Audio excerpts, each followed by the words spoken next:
I'm Dr. Lisa Gardenhire, and this is part of my YouTube series called Tales from the Mother Side.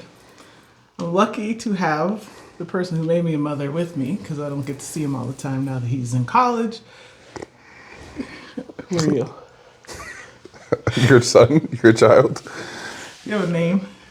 Your child. Okay. This is my son, Yep. Jay Gardenhire. There we go. He's a freshman, 19 years old. 19 years old, football player. He's an offensive lineman. Tackle. Tackle. Right tackle right now. So, Something like that. something like that. Anyway, we had quite a journey to get ourselves from all the sports he's ever played to football in sophomore year of high school? Freshman year? February of my freshman year. February of his freshman year, he decided to try football. I had always said no to football when he was younger because I didn't trust it. It was my only child. I wasn't really willing to risk his brain injury. But when he got to high school, I said okay. And the football folks at his high school back in New Jersey were super excited to get to develop him. Even though I said he's never played football, they said okay, we can teach football. But he's got stature. He's been an athlete his whole life. Came into his high school as a basketball player. And so, what? You have good feet or something, which is good for football. So, what can you say about your football early days journey and thinking about college? I don't know if you were thinking about college as a freshman, but No, I don't think not for football. Not college football. No, you were thinking more of if you were thinking about it was for basketball. Okay. Yeah, I wasn't really thinking that much about college either then, other than I knew that I was spending his college fund to pay for a Catholic school. And so I was like, well, we got to figure out something else to make sure that he can go to college. And I just took it for granted that he would get a scholarship and go. I don't know that that was so smart, but that's the truth. That's what I thought. And that's what ended up happening. But there was a lot of stuff in between there. So you started playing football. You want to tell that part of the story? Yeah, my sophomore year. Yeah, summer before my sophomore year. Yeah, quit basketball in January of my freshman year. And then football just kind of came like literally directly after that. So, but yeah, learned a lot. Because you had never played football, really. No football. Tossing it around. Yeah. Occasionally. But had people ever talked to you about football? Yeah. Before? My whole life. Oh. I just never played it. Right. Like people try to get me to play youth league, Pop Warner, nationals. No, just never did it because I just never really was allowed to, and then never really wanted to. Even like when you told me in 8th grade, like you told me when I reclassed, and I just didn't know what to really do with that, so I didn't really care. What did I tell you in 8th grade? You said if you want to play football, you can. I said that before you went to DePaul? Yeah, and I was like, okay, but I don't know what I'm really supposed to do with that because there was nowhere to really like start. I didn't know where to start, and I was playing basketball, and I cared more about basketball, so I was just like, okay. But yeah. Although you did predict it in kindergarten when you wrote your book.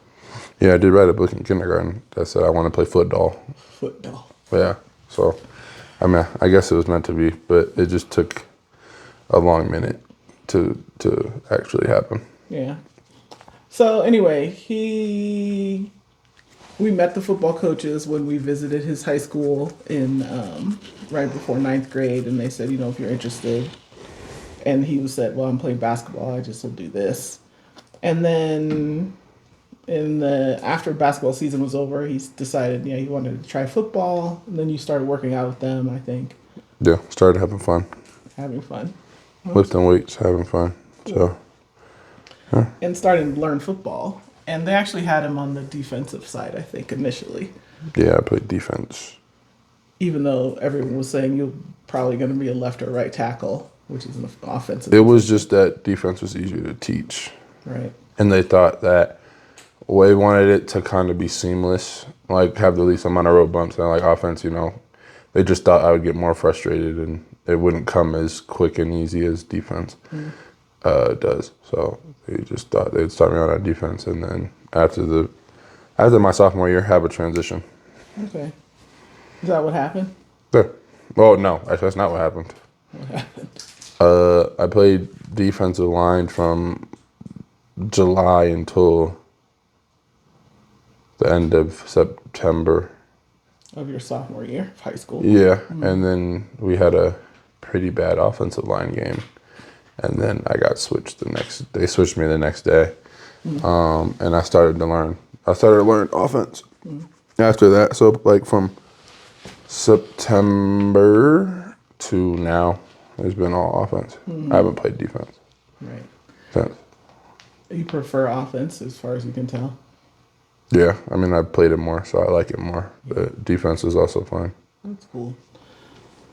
So anyway, that sophomore year, because he was just learning, he didn't play that much in the games. They had a pretty seasoned senior team or something.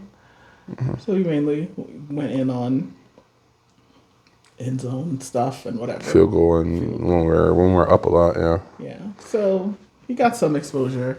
And then the summer before your junior year, so the season's over, then you guys go back to working out.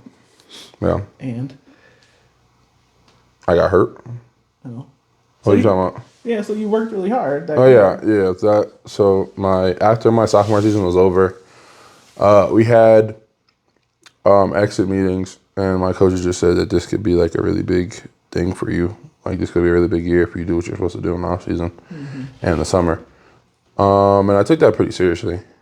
Like started doing O-line training, and then working out with the team pretty hard. And then in the summer, my junior year, like before my junior year, I missed 2 days, and they were only because I had to. Like there were family stuff going on that I had to be there for. I've never missed a day. Never wanted to really miss a day because I wanted to like really do it.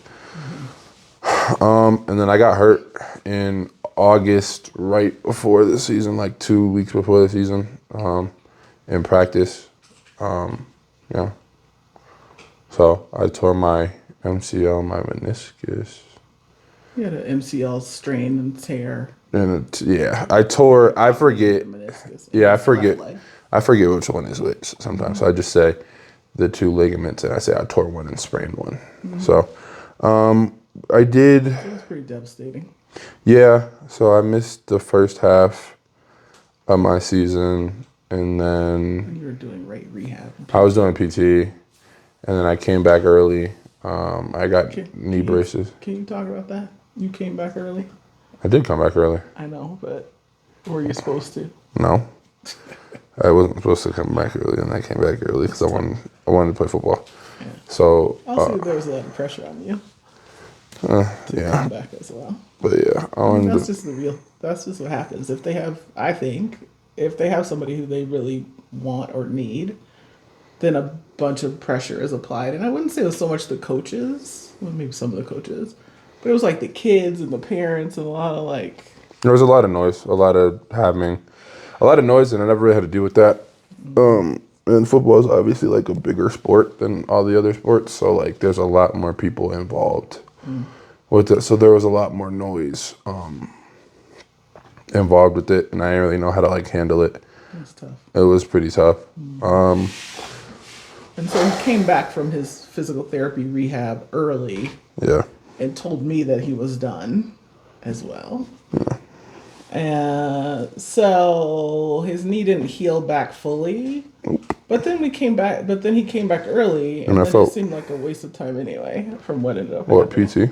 No. Coming back early? Oh, yeah. I mean, it wasn't really necessarily worth it. I should have probably just like, I wouldn't say sat the whole season, but I should have just waited like another month or so. Yeah. because there was like still a good chunk left of the season plus playoffs. So I could have waited. I didn't wait because I just wanted to play football. And I really want to miss out on opportunities. So yeah. Did you have any offers did you already have that Pitt offer by then? Boston College, Pitt. Boston College and Pitt Yeah. in that sophomore year. I got Boston College before I ever played football, before I ever touched a football It was field. still in freshman year. Yeah, I got it in gym class. That was crazy. And then Pitt came after my sophomore year, after the season. So it was looking very promising, but he also had never even played a full game of football yet. No, And that's his junior year. I didn't play a full game of football until my senior year. That was crazy. But I've never played a full season of football either yet. Yeah. And I'm in college. Crazy. I mean, I missed a full season by one game. So I mean, I'm not gonna beat myself up too much, but It wasn't your fault, really. It was like, we had to get that knee fixed before yeah, college. it- So, yeah. junior year happened, but do you want to talk about that part where I started to get nervous about whether you were going to be able to play at the school you were at, or a decision to move? You can. I can too, but So I felt that he wasn't. So he's come back, and his coaches at his high school were saying, be ready. We're going to put you in all this stuff. And game after game, they really didn't play him. And I was getting nervous because coming from an academic background myself, I know that junior year is super important for grades for college, but it's also super important for that's usually when most high school athletes get their chance. Like they usually kind of go through freshman football their freshman year, maybe play JV a little bit. Sophomore year they play JV and maybe a little bit of varsity, and then junior year is usually when the cycle has cycled and you get your chance. So yeah, your junior year's your most important year. Yeah, some coaches from colleges are looking at you. are allowed to talk to you too. They can talk on that part too. Like there's all these rules and stuff. But also, this is where most of your film is going to come from. Junior year, Yeah. he just didn't have it, right, because he wasn't there part of the season, and then he didn't really get played.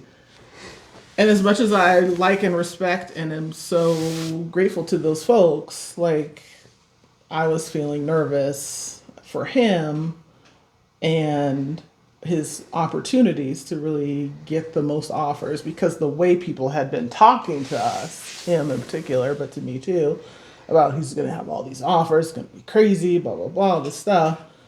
Because you can't tell from him sitting down, but he's 6'8", he's a big kid, and he's athletic and whatever. So he's got the Intangibles. the tangibles. I don't think intangibles is the right word, but the tangibles. the tangibles is the Yeah, right word. on the surface it looks right? And so people are making predictions, and while he's got some offers coming in, those predictions could not come true because he just didn't play in that year. That was so critical. Enough. Right, there wasn't enough to show. So I do what I often do as a risk-taking person. I said, maybe we need to move. Maybe we need to do something else, right? And through a series of conversations with people in our network, we had an opportunity to move to Michigan from New Jersey, where we lived, to give him a better opportunity, we thought, to play more and get trained. And, there was sort of a cadre of people we met, like right off the bat. We actually drove up to Michigan. December 2nd. Actually it's November, right after Thanksgiving, the first trip. It was December. No, because the state championship was at the end of the month. It was December 2nd. I remember that. They don't care. But anyway, so we went Be exact. we drove up to Michigan with a friend of our family who's advised us. He's experienced in this area, and I totally am not. I'm not like your typical sports mom. I was just like, I'm a sports mom to the degree that my kid plays sports and I facilitate it. But in terms of like being rah-rah, chasing after this is my dream for him, whatever, that is not how that was. Which has both positive, I guess, and negative aspects. But anyway, I said, okay, well, I'm gonna do what I need to do for my kid. So we went there, we met folks, we visited high schools, we met people, and we decided to move. And so we decided to move in December 23, and then we lived in Michigan in January 24. Kind of crazy. So I closed my business. I got a tenant for my house. I did a bunch of stuff, packed up our house, got rid of stuff. It was a whirlwind 3-ish, 4-ish weeks. But we got there. We got settled into Michigan. We got him enrolled in school. And this is breaking up the middle of his junior year, which is also pretty tough. And in the course of that period, he's also 18, right? So he turned 18 in October of my junior year. October of his junior year, because I actually pulled him out of school during the pandemic, which was his 8th grade year, to reclass him, because I happened to own a tutoring center at the time, so it was pretty convenient to do it. And yeah, why can't I stay light? Like, this lighting is so weird. Anyway, Because I moved up. Yeah. If I moved back, then it gets darker. keep your face in there. All right, now I can see you. Okay. Anyhow, so we moved, and so he started at a high school in Michigan. Michigan. The team was, the folks involved there seemed very excited about him. He went right into, he's a pretty adaptable kid. He's very personable. People like him. And so he got there, but it was a big change to like get ripped out of your familiar community. He's lived in New Jersey his whole life and moved to a new place. 18 years. 18 years in one place, right? Like his whole childhood was spent in New Jersey, and then pop, let's go, we're moving to Michigan. Mm-hmm. We both gave up a lot for that. But he was, he did his best. I've raised him to be pretty independent. So I'm like trying to do mom stuff and let me go get you to school and whatever. And he's like, I got it, Mom. And did his best to keep me out of the situation as long as he could. Which we'll talk about some other time or later to say that had consequences. But I also raised him purposely to be like an independent person. Like I wanted to raise somebody who could be an adult and handle things for himself. Now, as a young adult, you don't give them all the reins, but he had a lot of leeway in terms of getting a schedule set up and stuff like that. So anyway, I thought the off season, because it's their off season when we got there, yes. Yeah, the start of it. Yeah, so they started, doing their workouts and stuff. I think that went pretty well. A lot of other people around were also supporting him, providing him with extra training. I sent him to a trainer. Other folks were trying to provide stuff for him. Twice a day. Some of which he took up, some of which he didn't. But he worked out. He did a lot. And then he was also doing school, which turned out pretty okay. Like one little bump, but fix that later. And then, but I didn't know anything still. Like I still was not like clued into NCAA eligibility, college recruitment, real processes. He started getting some other offers which were okay, but not terrific. Like not better than the ones he had in New Jersey. Yeah, like it just kind of looked like, it sort of looked like it went down.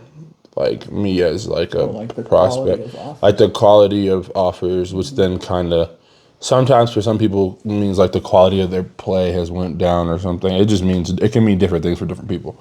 But the quality offers went down. So I went from like Boston College and Pitt to Marshall and FAU and Buffalo. Right. So like it just looked like, which are still good programs and still good places, but sure. Compared to where I was and where I was supposed to be, it didn't look. There was discrepancies. Like it just didn't look right. So and he didn't have any more film. There was no more film that like we tried. Right. I could cut my film up. You can only cut your film up so many ways to have it look. Yeah. So I can only do so much. And he wasn't super interested in going to a million camps and stuff. Like that wasn't like. And I was also advised not to really do that because that's how it's not always the. I mean, for some kids, having a camp schedule and going across the country all summer, it works. For some people, no, it doesn't work, and it's not really worth it.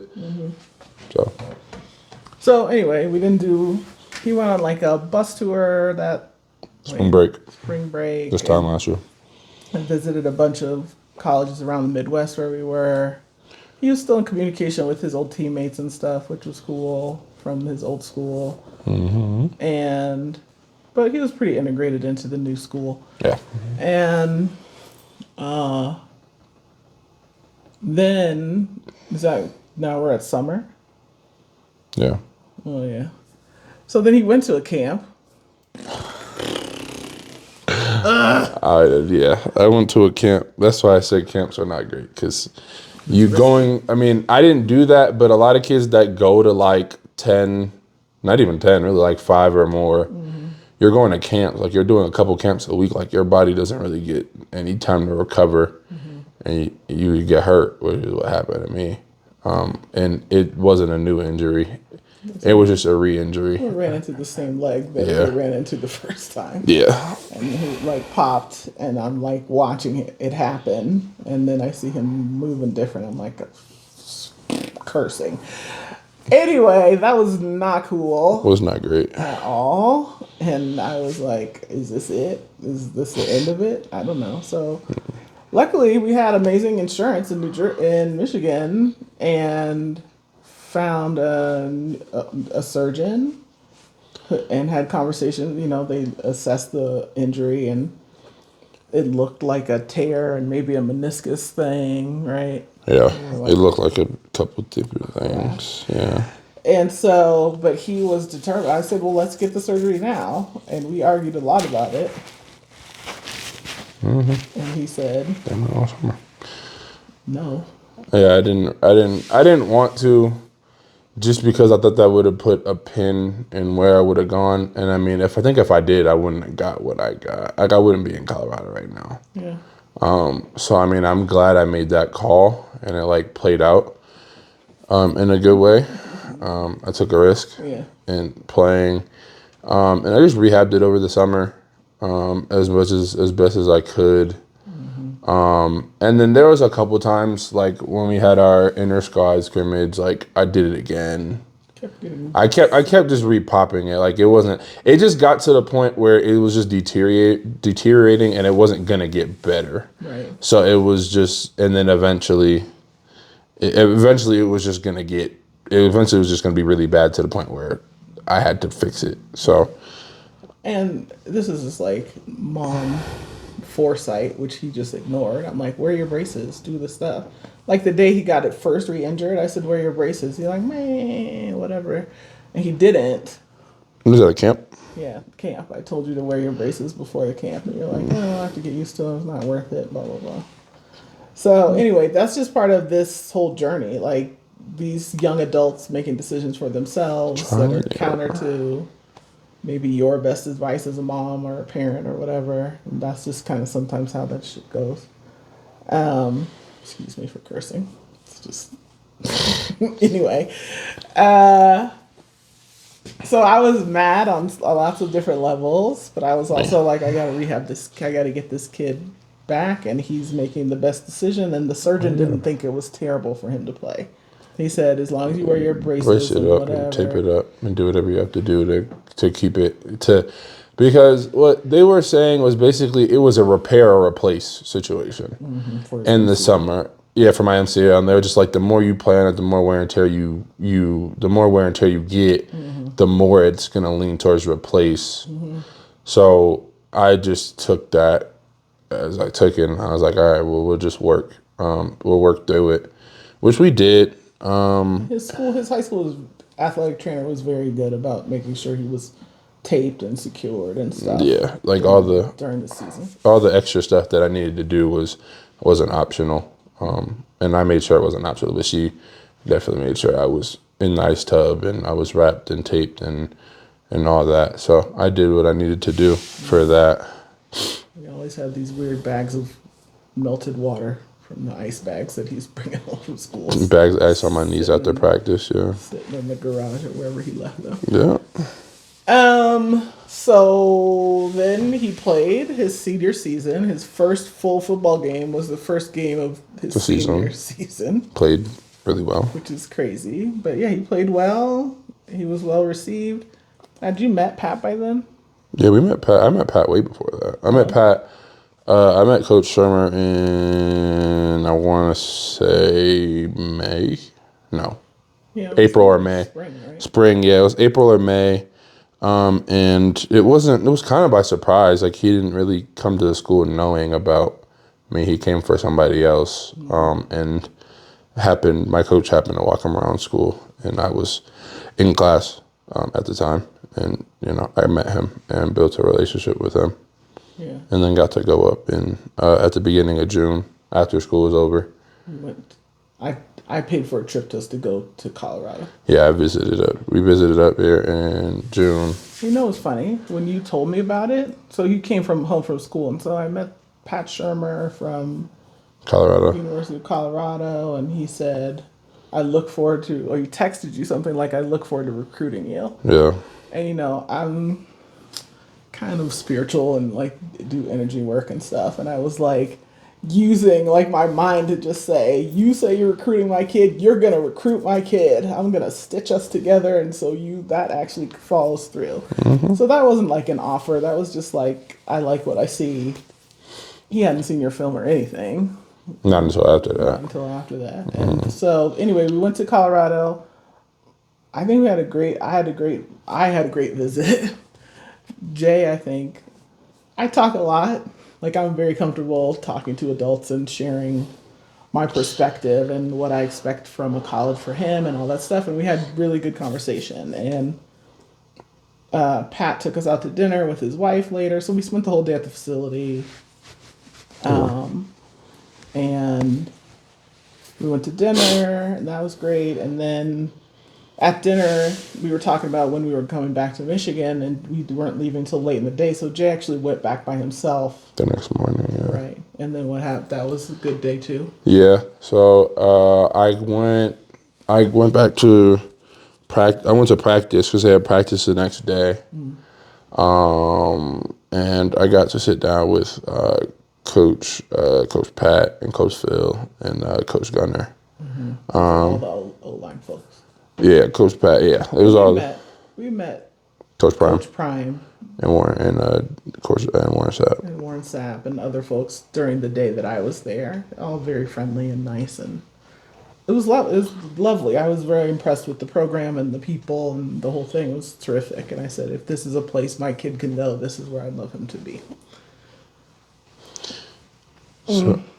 So you talked to them, and I think they were impressed with. Yeah, that was He has a good sports IQ or something like that. That was kind of the driving force in me getting the offer, because they kind of wanted to see a little bit of the season, just to see how I was trimming down on weight, and then also playing after getting hurt and trying to see how that would look. So. But yeah, that meeting the day after we had dinner with Coach Pat and his wife, is what they told me was really made them kind of like, okay, like we take you serious. Yeah. And you don't go to a school where they love high school students anyway. Yeah, Colorado's not a place where high school students are really like, it's not like a place like other schools where they're gonna have a freshman class of 30 kids, 20 kids, like they're taking, this is probably the biggest one, like this class is probably the biggest one that they had, like 15 kids, which is pretty high, because like the years before they took like maybe 10 or less, but yeah. So the fact they took a chance on him was terrific. Yeah. I'm happy about that. So, we're going along over the summer. I remember September coming, and I said to you, I want to go and talk to your counselor about classes or something. You're like, I got it, Mom. That probably happened. Yeah, it did. And I'm like, all right, Jay. again, that is my approach to parenting, which is to let him have a lot of leeway and hang himself with the rope. I don't know. No, but I cut the rope before the hanging happens. But anyway, so he said he's handling it. I'm believing him. I'm starting to get messages from Colorado saying we need his transcript. I'm not able to get in touch with the counselor. I don't know these people because I just got to Michigan too. I don't know these school and these people like his former school. I knew a little bit better. And I didn't really meet them until my senior year. Like I didn't really meet my counselor like that because he didn't really need to talk. I didn't really need to talk to her. Just made you a schedule. They just made me. They gave me a schedule and kind of copying what you had at your. Yeah, they really tried to replicate what I was already doing. So I didn't really meet with her until like September of my junior year. Yeah. No, senior year. Senior year, sorry. Yeah. So anyway, a few things happened. He had a challenge with switching math classes in the middle of junior year. Yeah. Didn't end up passing that class, didn't tell me. But of course they knew at the high school and they were trying to figure out how to fix that for him so he could redo that class. And then also Michigan has a graduation requirement. Yeah, they have a funny graduation requirement, which is a civics class in ninth grade. But obviously he wasn't there in ninth grade to take it, so they were trying to load that class into my senior year. Second semester of his senior year. So anyway, the knee's happening. This stuff is starting to percolate around the grades.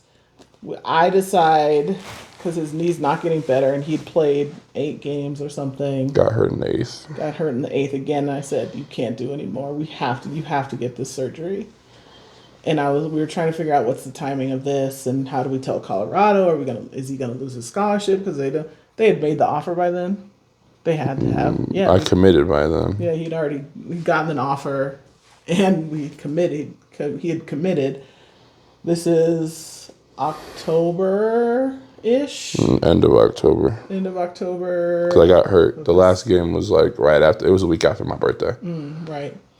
And so I'm having mom thoughts. My child's injured. I need him to be fixed. My child has an opportunity to go to college at a school that I approve of. How is that going to screw with this, maybe? It's not like he has 4 billion offers because he's still new to football. Like we said, he only played 8 full games in his entire football career. And so there's lots of like competing stuff. And then I'm starting to hear this stuff about, well, he's got a class he's got to make up and he's got this other thing. And I'm like, what the hell is going on? So the first thing I decided to deal with was the knee. So we went back to his surgeon, Dr. Mackney, incredible. He's actually the team doctor for the Lions. And so I said, well, if somebody knows about football and surgery and orthopedic surgery, this is the guy. So thank God we just happen to have like the most amazing surgeon.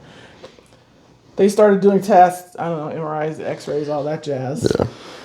And they said, oh yeah, it looks like you have a tear, you need to get this fixed. And so we went back and forth, and he actually had an opening in his schedule 2 weeks after I got hurt. 2 weeks from then, which did not give us a lot of time. So I am scrambling in my brain, like, what do we do? How do we do it? How do we tell Colorado? Do we tell them? Do we wait? What do we do? Blah, blah, blah, blah.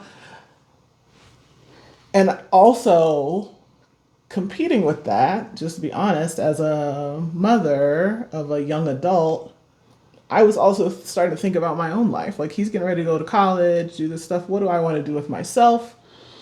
I was ready for him to go. I love Jay. This is my baby. I love him. But I was ready for him to go. I wanted to go on and do some of my own stuff. You know, I've always wanted to be an expat and like go live in other places. I did not love living in Michigan. The weather is bad. I didn't have any connections there. I didn't really want to go back to New Jersey because I closed my business and rented my house and my tenants were happy. There was like a lot of stuff going on in my head, but mainly, how do we deal with this knee? How do we communicate with the school, the college, to say this is happening? Hopefully they're not going to drop him. If not, what are 72 other options that we have to activate one of his other offers if this goes away? Like, a lot of stuff was going on, right? But the primary thing was, okay, let's schedule the surgery. So we scheduled the surgery, right? Yep, November 8th. November 8th.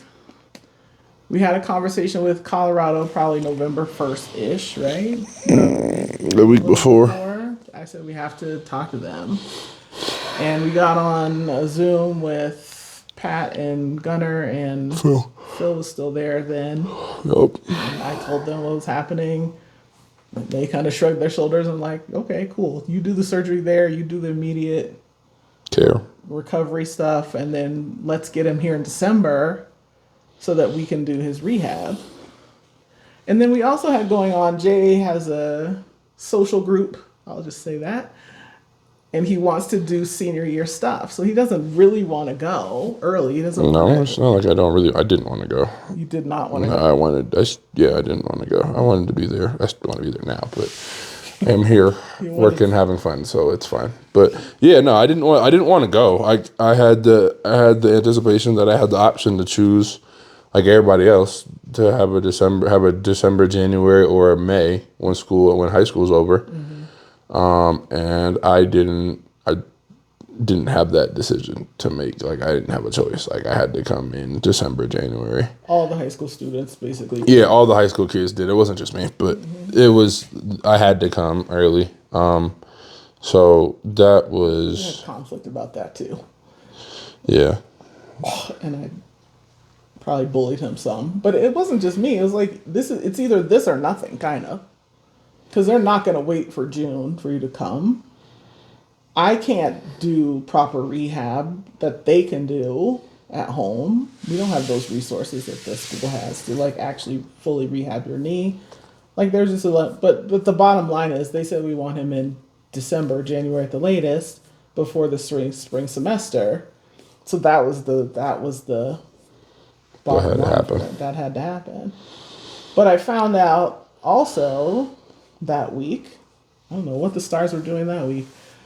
But I also found out that week that, like a day before your surgery, The 7th.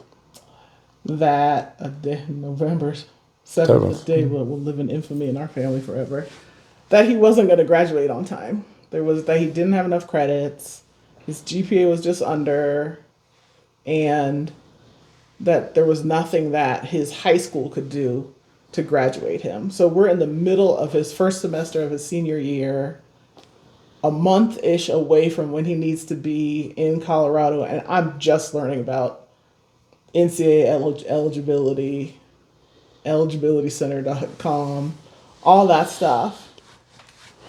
And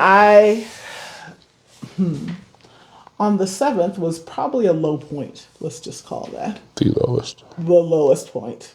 The day before his surgery, he's not gonna, according to what we knew at that point, he wasn't gonna make it to college on time because they weren't gonna graduate them. You know, it's bureaucracy. It's a school district. They have their rules.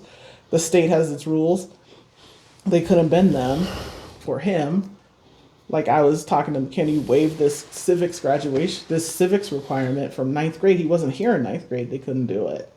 Can he take a parallel online course for the math to make up the math credit that he's missing? They wouldn't allow it. They don't accept online courses. And I was losing my shit, just to be for real. Like I literally, he told me on the car ride, I went to pick him up from school, and he tells me this, and I fucking freaked out in the car. I'm screaming, and he's so calm, and he doesn't take people's abuse. And I, at this point, we're like 2 miles from the house, and I was so fucking mad and freaked out and screaming and upset and worried and scared and everything. Like, I literally jumped out of the car and started walking. Luckily, he's a driver, so he's like, what the hell's her problem? And then he just drove home. And I walked home and cursed and called my cousins, my closest 2 female cousins, and was freaking out.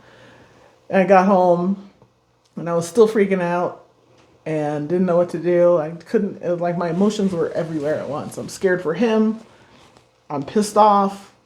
I'm scared for me. I don't know what's going to happen. And he had knee surgery scheduled the next day. It was a lot. And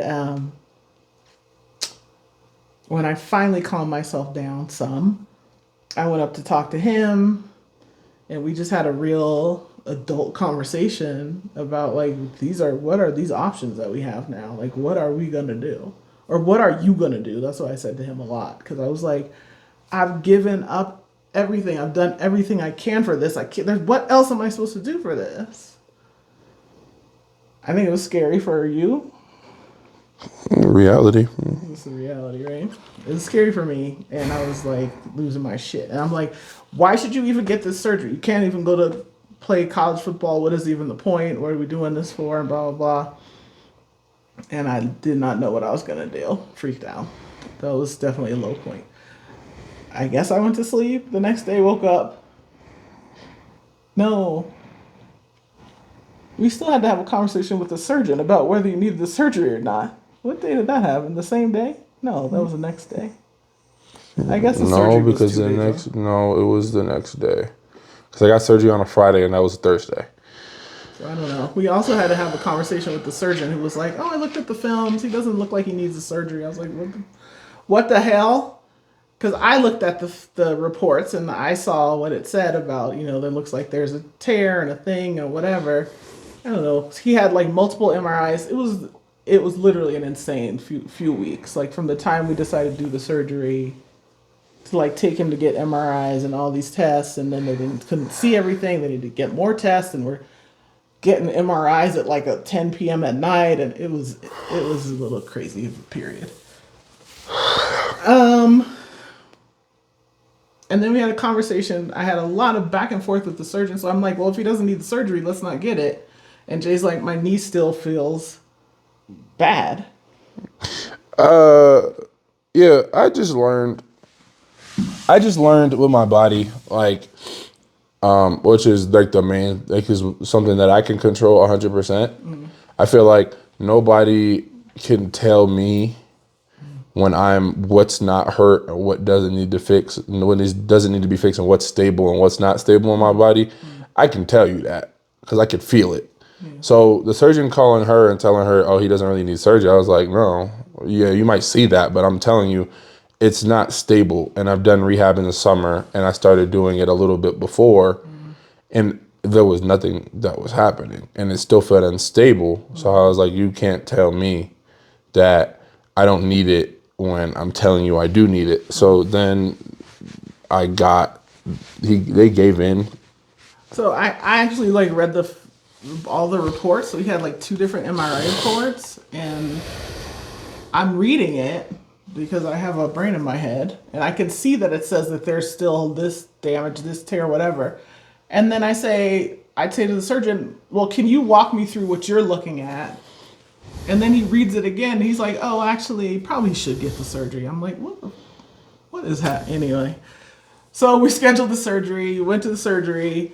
And the meantime, so we're up at the crack of early for the surgery, right? 4 a.m. 4 a.m. We get him there. It's like 7 a.m. scheduled surgery. I get him all settled in for the surgery. And then I'm on the phone calling his old high schools, looking at his credits, because there was something weird with his transcript from his New Jersey high school. Or they didn't give me credit for some of my, they gave me credit for some classes that didn't matter, and then they didn't give me credit for the classes that mattered. Like his whole junior first semester, they had zeros for credits, and I'm like, what the hell is this? So it basically looked like I just didn't do school. I wasn't at school, but I was playing football. I'm crying in the hospital like a psycho. I'm talking to my friends. I'm calling lawyers, friends of mine who are attorneys. They're looking for their friends who are educational. Because I was like, do I have to sue somebody to get this done? It was insane. And meanwhile, my child is having major surgery at the same time while I'm trying to like call his school. I had a conversation with his current principal. I had multiple conversations with his counselor, trying to like figure out how do we jigger this to get him where it's done so he can get out of here and get to Colorado. It was, I think all these white hairs right here are from that, maybe, possible. But anyway, I got some good news that they would send the transcript or do something. They would change, his New Jersey high school would do the change that I needed them to do. Later, I found out that still wasn't enough. his Michigan high school was not budging, and I just did what I know how to do. I pulled him at, so he comes home, more drama with the whole hospital situation, getting him home, getting a 6'8" child with a leg brace into the smallest Mercedes, like slinging him across the back. They don't have crutches that are big enough for him. I've got to go drive across the city. I was really in that hospital for like an extra 3 hours. I didn't have because to. I had to go drive to go find crutches at another medical supply place that were big enough for him. It was crazy. Yeah. It was totally insane. And it just shows how tough I am. But anyway, and how tough he is too, to be honest. And then, so I get you home. I have kind of good-ish news, but it's still not good enough, I find out. Yeah. I've got a huge bag of drugs, so like 10 different pills for him, a whole different like 10-day, 14-day schedule. I've got to figure out when to feed him, when to drug him, when to take him to the bathroom. Like, it was like having a baby all over again, except instead of 7 pounds, 13 ounces when I brought him home from the hospital, 20 inches, he's 6'8", X number, 300 plus pounds. And I'm taking care of him like a baby again. And I'm trying to figure out what do I do about this stuff, because I got to get him to where he needs to go now that we've gone this far. So my brain kicks in. I start reading eligibilitycenter.org. I start reading homeschooling, their homeschool toolkit, which is extremely valuable. I recommend it to people who are in that position. And I start figuring it out. And I was able to figure out, this is where I think, I'm not religious, but I think like God or somebody came in and was like, well, the NCAA rules say if you take high school level classes before ninth grade, you can count them as credits and grades toward the high school checklist, transcript, and they can replace other classes. So luckily, during the year that he reclassed with my staff, while I owned Best in Class Education Center, he took ninth grade English a whole year because he was home with us 15 months, and half a year of 10th grade English. He did Algebra 1. Algebra 1? Yeah, he did Algebra 1 with us, and he did a semester of geometry. Yeah, I did. And he did English composition, like essay writing, and etc. that I could pull craft worksheets for the NCAA and have those credits count. So then his credits are looking better and his GPA is looking better. And then while I'm caring for him with the knee surgery, I also decided I pulled him out of school, which is very easy. You don't really have to do anything to pull a kid out of school. Sign a piece of paper. I barely did that. But, and I started homeschooling him myself to give him the Algebra 2 that he needed, to give him the statistics that he needed, to finish out the other classes that he started for the first half of the semester with at his high school in Michigan, to sort of parallel what he'd already started and had credits for, and finish those out. So we did civics, we did English, we did a composition class, Stats. and we did stats, and I did it in a super accelerated way because I had him home. He was home with me 24 hours a day. I said, you're gonna take these drugs, you're gonna eat your food, you're gonna do whatever, you're gonna start your rehab, and you're gonna study, period.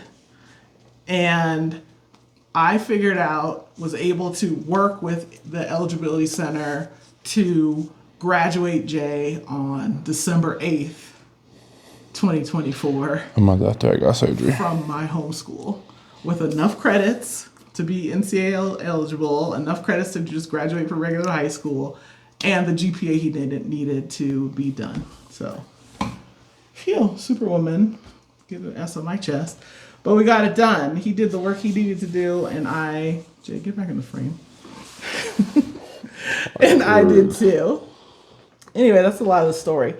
But I got him done And then we're waiting with our fingers crossed. So his diploma says Lisa Gardner High School. I know what it says, ADG High School, homeschool. Yep.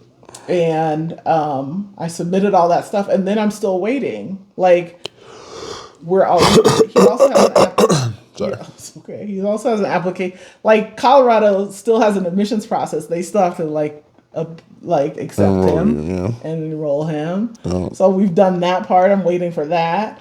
I'm waiting for NCAA to finally. I'm like on the website, like constantly refreshing the page. Have they like cleared him for all his eligibility? So you've got to do amateurism, which is like you've never gotten paid for a sport, but you've also got to pass academic eligibility. And we're coming up on the end of the holidays, and they're about to be closed for 3 weeks. And I was like, I don't have here to pull out, but if I was going to pull it out, I would have. But by the maybe 12th or 15th or something of December, Yeah, we know. we knew. Everything got through. We got it done. Colorado had accepted him. The NCAA had cleared him. And we were done. And then we also had like, should he come in December and go to their playoff Go to the bowl game. bowl games? And then, or just come later, and I came in January. He could finish his PT there. He could have more time to hang out with his people in Michigan. And it cost me less because it was like 700 plane tickets back and forth to Yeah, I would have had to take like 7 or 8 planes in like a 2-week span. that I have to pay That for. we had to pay for because Colorado would only pay for my trip, my flight to Colorado, my initial flight. After that, all the other travel was on you. Plus, my knee was better. Like I was off crutches and off of a brace, but I wasn't it wasn't traveling, doing all that traveling plus all the activity that I would have had to do would have been a lot to handle. Yeah. So anyway, I had him a little bit longer at home with me, which was fun mostly because I like him. But I was also ready for him to Skedaddle.